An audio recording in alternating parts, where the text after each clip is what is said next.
নিজে পুড়ে শেষ হয়ে যাচ্ছেন, শরীর আগুনে ঝলসে গেছে, গা জ্বলছে সহ্য করার মতো না, কিন্তু প্রাণপণ চেষ্টা করে গেছেন শিশুদেরকে বাঁচাতে। চাইলে নিজেকে রক্ষা করতে পারতেন, কিন্তু রেখে গেলেন বেঁচে থাকা একদল শিশু।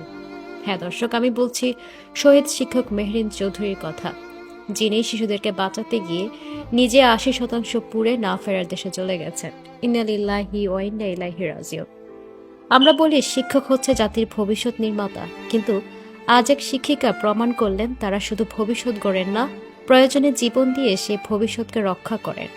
রাজধানী উত্তরা মাইলস্টোন স্কুল অ্যান্ড কলেজের বিমান বিধ্বস্তের সে বিভীষিকাময় মুহূর্তে সবাই যখন জীবন বাঁচাতে ছুটছে, তখন ৪৬ বছর বয়সী শিক্ষিকা মেহরিন চৌধুরী ঝাঁপিয়ে পড়েন শিক্ষার্থীদের জীবন বাঁচাতে। তিনি জানতেন আগুন তার গায়ে লেগে গেছে, জানতেন বেঁচে যাওয়ার সম্ভাবনা নেই বললেই চলে।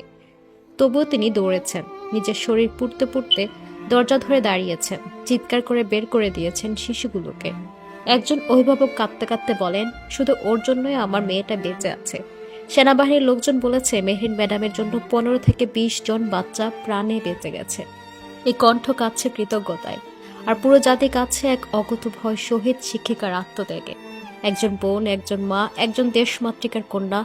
মেহরিনের ভাই মুনাফ মুজিব ফেসবুকে লিখেন, আমার বড় বোন চলে গেছে, সে আমাকে মায়ের মতো মানুষ করেছে। একজন ভাইয়ের হৃদয় ভেঙে চূর্ণ বিচূর্ণ হয়ে গেছে, যিনি শুধু একজন আপু ছিলেন না, ছিলেন জীবনের পথ প্রদর্শক। তার স্বামী মনসুর হেলাল বলেন, ওর পা থেকে মাথা পর্যন্ত পুড়ে গিয়েছিল, তবুও লাইফ সাপোর্টে নেওয়ার আগে বলেছে, আমি নিজে বের হচ্ছিলাম, তখন বিমানটা পড়ে, আমি দগ্ধ হয়েছি, কিন্তু বাচ্চাদের আগে বের করেছি। জানেন কে এ কথা বলতে পারে? যে শিক্ষকতা করেন পেশা হিসেবে নয়, মায়ের হৃদয় নিয়ে। বাবা মায়ের পরে শিক্ষকের স্থান আজ আবার তা মনে করিয়ে দিয়েছেন মেহরিন ম্যাডাম, যিনি জানতেন আগুন নিভে যাবে, জীবন নিভে যাবে, কিন্তু বাচ্চাদের চোখে যেন ভবিষ্যতের আলো না নিভে যায়, সেজন্য নিজের জীবনটা বিলিয়ে দিলেন। আজ আমরা শুধু একজন শিক্ষিকাকে হারাইনি, হারিয়েছি এক নারী, যিনি প্রমাণ করে গেছেন একজন শিক্ষক কেবল পাঠ্যপুস্তক পড়ান না, জীবনের পাঠ পড়ান। মেহরিন চৌধুরী নামটি ইতিহাসে লেখা থাকবে সোনালী অক্ষরে। একজন মমতাময়ী মায়ের, একজন দৃঢ়চিত্ত যোদ্ধার, একজন শহীদ শিক্ষিকার নাম হিসাবে শ্রদ্ধা, ভালোবাসা ও কৃতজ্ঞতায় চিরস্মরণীয় থাকবেন আপনি ম্যাডাম, যিনি নিজে আগুনে জ্বলেছিলেন আর নিষ্পাপ প্রাণগুলোকে বাঁচাতে ছুটে গিয়েছিলেন। প্রসঙ্গত ২১শে জুলাইয়ের দুপুরটা যেন বাংলাদেশের ইতিহাসে কালো অক্ষরে লেখা এক বিকেল।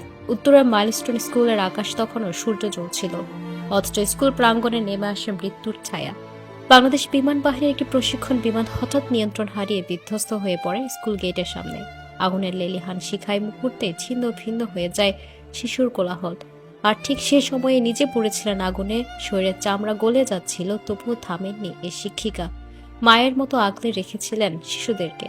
তিনিও পালাতে পারতেন, ছুটে যেতে পারতেন নিরাপদ দূরত্বে, কিন্তু না, শিক্ষিকা মেহরিন চৌধুরী দাঁড়িয়েছিলেন তার দায়িত্বের জায়গায়। বাচ্চাদের বাঁচাও, ওদের আগে নাও, এটাই ছিল তার শেষ চিৎকার। আগুনের লেলিহান শিখা তাকে ঘিরে ফেললেও তিনি এক একটা শিশুকে ধাক্কা দিয়ে সরিয়ে দিচ্ছিলেন, তাদের রক্ষা করছিলেন নিজের শরীর দিয়ে। ৮০% দগ্ধ শরীর নিয়ে জীবন মৃত্যুর সন্ধিক্ষণে লড়াই করে না ফেরার দেশে চলে যান তিনি। ঢাকা মেডিকেল কলেজের বার্ন ইউনিটে লাইফ সাপোর্টে তিনি মারা যান। স্বামী বলেন, ও নিজের শরীর পুড়েছিল, কিন্তু বাচ্চাদের দিকে তাকিয়েছিল, শুধু বলেছে ওদের জন্য কিছু না হয়।